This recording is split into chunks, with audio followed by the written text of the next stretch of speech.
Hello there, my name is Jordan Leroy Hansen, also known as LedDev, and we're now on to the next part of the Rastakhan's Rumble card review. We got 10 cards revealed today. I'm going to try to cover those real quick to make this video short, so we shall give it a shot. So the first card that got revealed was actually a Priest card. It's a Priest common, 2-mana spell called Seance. It is a 2-mana spell that has choose a minion, so you can choose either a friendly or an enemy minion, and add a copy it to your hand. Using this card's steal effect on a unit from your opponent or to your minions itself to get an additional copy is quite powerful. It synergizes with the legendary Troll Warrior, which is pretty nice. And there are just some times where having this type of spell effect is actually very beneficial in Thief and even Control style priests, like if you need to say, get a taunt minion, but you don't have one in hand, but your opponent has a taunt minion, then, oh, hey, you can steal a Serenite Chain Gang, get your taunt minions out, and such. And there's just going to be little shenanigans like that that actually makes this a very versatile tech card. And also, there is the potential silly shenanigans you can do with Radiant Elemental. Many people are already pointing this out, where you play Radiant Elemental, which then makes this one less, then you can copy Radiant Elemental, play that Radiant Elemental, then Seance, if you have a second copy in hand, becomes a 0-mana spell, and then you can just go, oh, I want a copy of that, and potentially just fill your hand with potentially powerful minions, depending on the board state and such. And yeah, that combo itself is actually pretty good. But still, I think this is just a versatile tech card. And with that alone, I think it will see competitive play, so it does get my rating of amazing. Never underestimate tech cards, especially ones that can allow you to steal potentially powerful battle cries, I would say. And Seance does just that. Next up, the last, well, second to last, we still need the Hunter Loa, but we got the Druid Loa, which is Gonk the Raptor. It's a 7-mana, 4/9 legendary beast, and has the ability that after your hero attacks and kills a minion, it may attack again. So, essentially, if you have your hero power, you destroy, it's going to be one attack, so if it destroys a 1-health minion, then you can attack with your hero again. Okay, this is probably one of the least exciting Loas we've seen so far. However, one mental note that players need to remember or keep in mind is that Druid in general, when they have spells that give themselves attack power, they retain that attack power until the end of the turn. It's not like how in other classes where if your weapon durability is lost, well, there goes your attack. Like with spells like Nash and even just the hero power in general, you keep the attack until the end of your turn.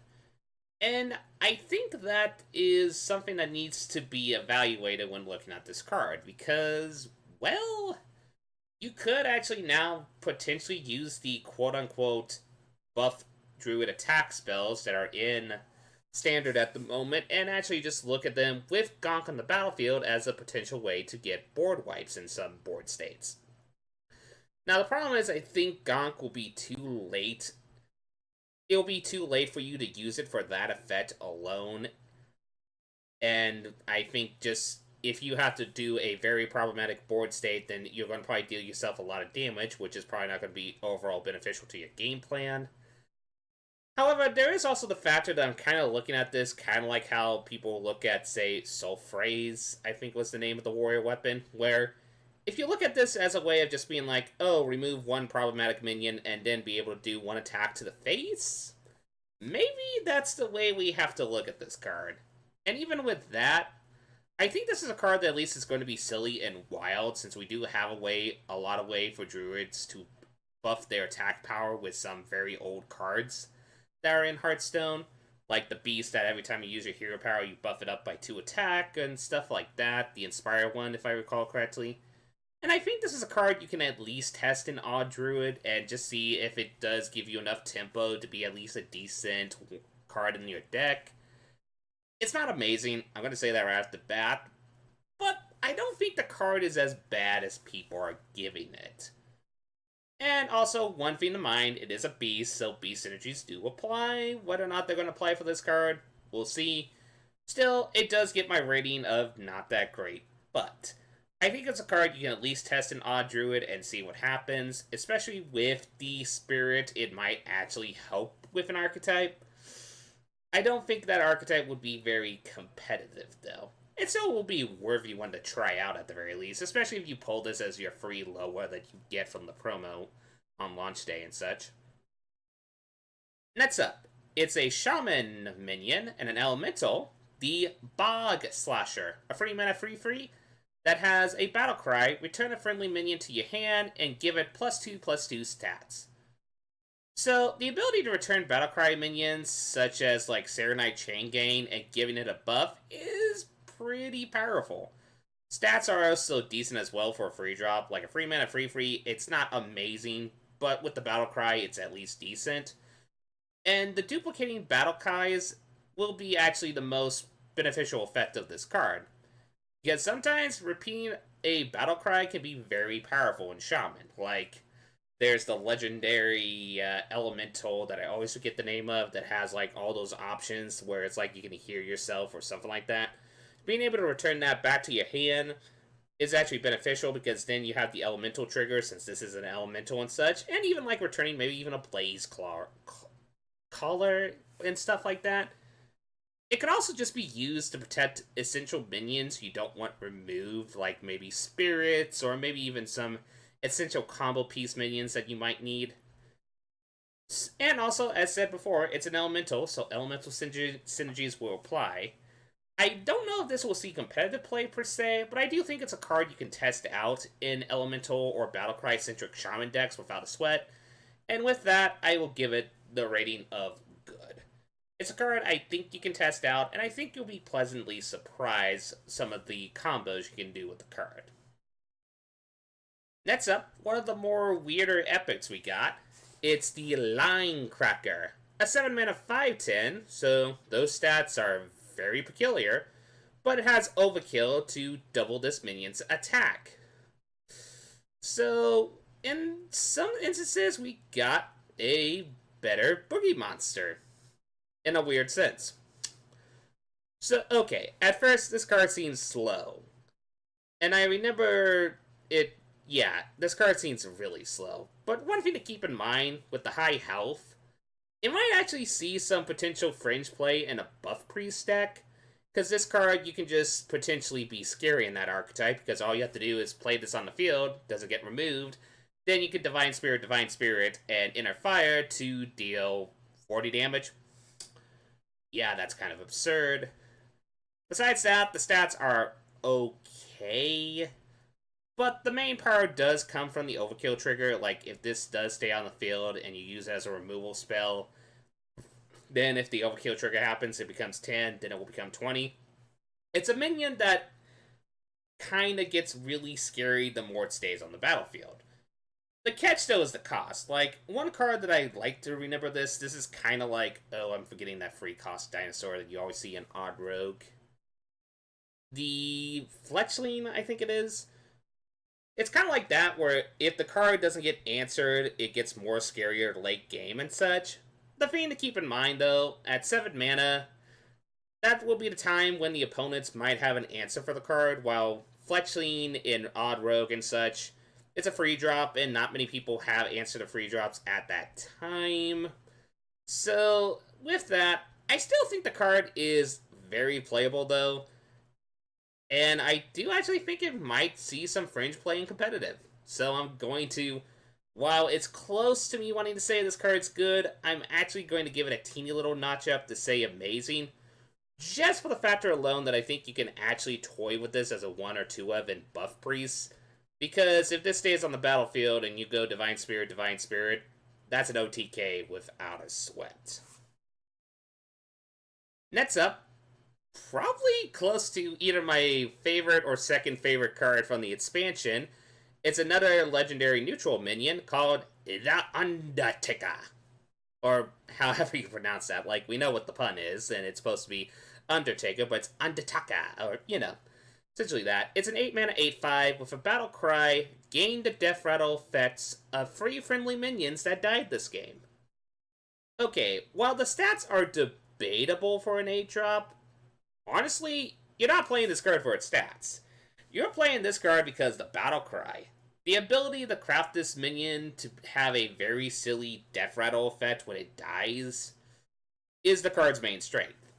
I mean, heck, this actually synergizes ridiculously well with Immortal Prelate, another card that got revealed in Paladin. Which, if people don't know, Immortal Prelate was a 2 mana 1/2 that when it dies, you shuffle it back into your deck. And it keeps any enchantments, yada yada yada. Now, let's say the Undertaker goes under the battlefield when an Immortal Prelate died like a previous turn or something. And the Undertaker gets that death rattle. I haven't confirmed that if that does happen, then when the minion dies with the death rattle of the Immortal Prelate, it's going to shuffle the Undertaker into your deck with the death rattles that it got from the battle cry. That combo is silly. Like, this is a card that I think secretly is going to buff up Egg Paladin quite a lot. Because the factor that you can use the Immortal Prelate and this as a combo to keep a recursion engine to get more dinos and robot dinosaurs out, that's absurd. But it can also just be silly in Death Rattle Rogue, because there's a lot of beneficial Death Rattles that rogues have, and they don't mind getting an extra instance of it with the Undertaker, and they have the Neclean Braid, or maybe even, I was get Necrean Poison, and then duplicate the Battle Cry, or duplicate the Death Rattles. It's like, yeah. I even see this might have potential to be tested out in Death Rattle Hunter, because, well, getting extra beast out with Undertakers sounds pretty good. I mean, the one catch to this card is that it's a card that is a teeny bit of a nombo with Cube in the meta, because what happens is, if it copies the Death Rattle a Cube, it does copy the Death Rattle, but since the Battle Cry does not happen on the Cube, when the Undertaker comes out, the Death Rattle is just going to be summoned to nothing, so you're not exactly going to get a good synergy if you copy the Death Rattle of Cube. Nevertheless, this card is really scary, and I would be dumbfounded if this doesn't see play in at least 1 or 2 competitive decks. Which, in that sense, it gets the rating of amazing. I cannot wait to try this in Egg Paladin. I'm just going to say that right off the bat. Because with it, an Immortal Prelate is absurd. Really absurd. Next up is a Priest common spell we got, which is the Sand Drudge, a 3 mana free that has, whenever you cast a spell, summon a 1/1 zombie with Taunt. While summoning a 1/1 with Taunt seems unexciting at first, the ability of the card just to be a decent mid-range play in Spell Priest is nothing to sneeze at. It protects itself, and you have a spell to cast alongside it, the stats are decent. And just in the spell shenanigans of how many spells that Priest can cast in a turn, you can just use this card to build a big wall of taunts. Now, granted, it's 1/1 taunt, so if your opponent has a board wipe, then that defensive stance gets removed pretty quickly. But still, just the fact that you have that defensive option in general is actually pretty decent. The only catch with this card at the moment is that Priests don't really have an incentive to have wide board states. Priests don't really have a Bloodlust type effect, or a way to buff up a ton of minions. Still, I do feel the card's a lot more playable than at first glance, and it's a decent defensive unit in Spell Priest. I think you can give it a shot, and it will surprise you. So overall, I give it the good rating. I think you can test this in ladder without much of a sweat. Next up, a 0 mana spell, common for Priest as well, Regenerate. And it has one simple effect, to restore free health. You can restore free health to yourself, you can restore free health to your minion, or an enemy minion, or even the opponent. Why would you do that? Well, we're going to get to that. Anyway, it's a cheap spell for priests that spell priests can always keep their eyes on to help go off with Lilas and such. But one thing to keep in mind, priests do have soul priests in their deck, and soul priest, as you know, it's a minion that makes your healing spells do damage.